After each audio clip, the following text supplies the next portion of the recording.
Earlier in the year, we made a video over the best snow towns in JRPGs. Considering that it's now fall, initially we had the idea to make a similar video about the best autumn towns, but as one can imagine, there's really not a lot of examples out there that fit that criteria. One thing that's always reminded me of fall though are the falling leaves and that in which they come from. Trees.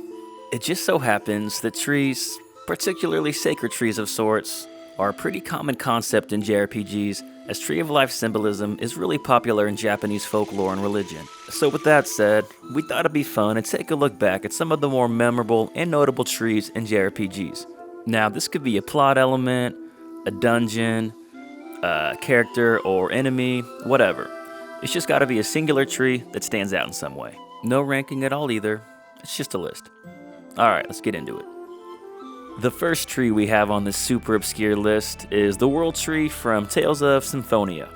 The tree technically originated in Tales of Fantasia, but I mainly know it from Tales of Symphonia, so that's what I'm going to talk about. Honestly, there's really not a whole lot I can say without going into spoiler territory, but it's pretty much a giant tree born from a mana seed that gives the world magic. It plays a very important part in the lore, and a lot of the story revolves around it in some way. The main character of Symphonia, Lloyd, even gets to name it at the end of the game, so yeah, it's a pretty special tree. The next tree on the list is Tret from Golden Sun. Tret is probably the most unique one on this list as it serves as an NPC, a dungeon, and a boss. It's basically like this giant tree that gets cursed or something and turns all the people from a nearby town into trees, so your party has to journey inside him, traverse through his inner workings and branches, and finally confront him at the core and defeat him. To me as a kid, this was one of the more memorable parts of the game, as the setting was just really cool, the puzzles were fun, there was Jin to collect, and yeah, it was just a good time. Honestly, this was one of the first trees I thought of when I had the idea for this video in the first place. The next tree I want to talk about is the Ifa tree from Final Fantasy IX. Be honest, when you played this as a kid, you thought it was called the Lifa tree at first too, didn't you?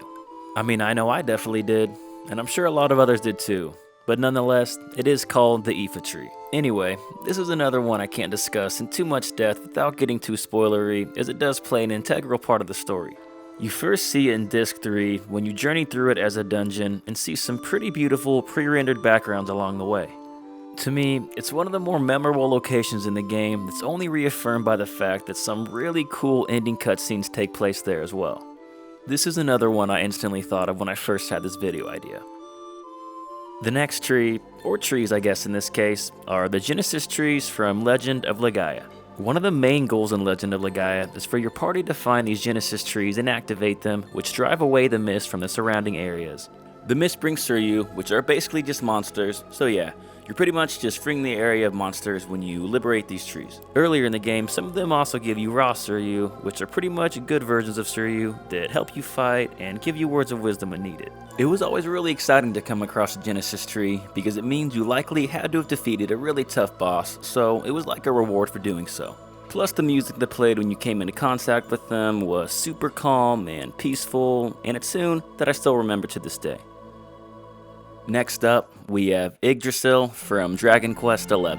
Yggdrasil appears in a lot of Dragon Quest games actually, but it most recently appeared in the newest installment and plays a pretty big part, so that's what I want to talk about here. In the world of Dragon Quest XI, Yggdrasil is a giant tree that resides in the sky and provides life to all living beings.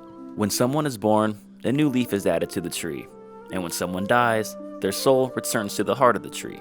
Playing as a luminary, your goal is to eventually find this tree, retrieve the Sword of Light that lays at the heart of it, and with it, destroy the evil that plagues the land. Also, being that you are the luminary, you have a special connection with the tree and can communicate with its branches throughout the world that lets you see past events and stuff like that. Near the end of Act 1, you finally arrive to Yggdrasil, and let's just say, a lot of important stuff happens.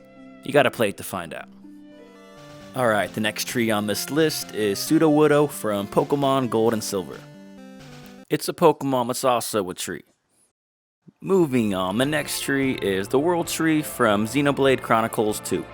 Yes, another World Tree. I did say this was a common thing in JRPGs after all, didn't I? In Xenoblade Chronicles 2, your party's main goal is to find Elysium, which is essentially a paradise located on top of the World Tree. The World Tree stands high and mighty at the center of the Cloud Sea, giving off a really majestic and beautiful aesthetic. When you finally get to climb up this tree near the end of the long journey, the amounts of build-up to get there makes it pretty climatic and one of the more memorable segments of the game.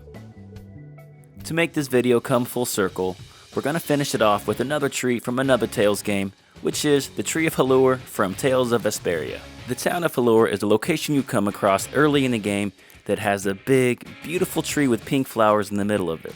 However, when you first get there, it's like sick or something, so you have to find some ingredients and do a little questing first in order to help heal it. A really pretty anime cutscene plays when you finally get to heal it, and considering there's really not a lot of anime cutscenes in this game in the first place, it makes this part of the game pretty impactful and stand out.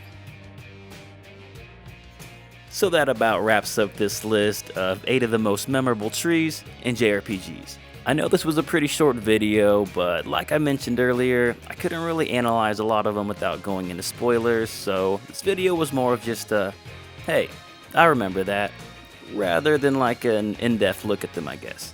Regardless, we hope you guys enjoyed the video, and hopefully this is the first time you've seen a video cover such a random ass topic like this. Other than that, this is Gaming Productions. Until next time.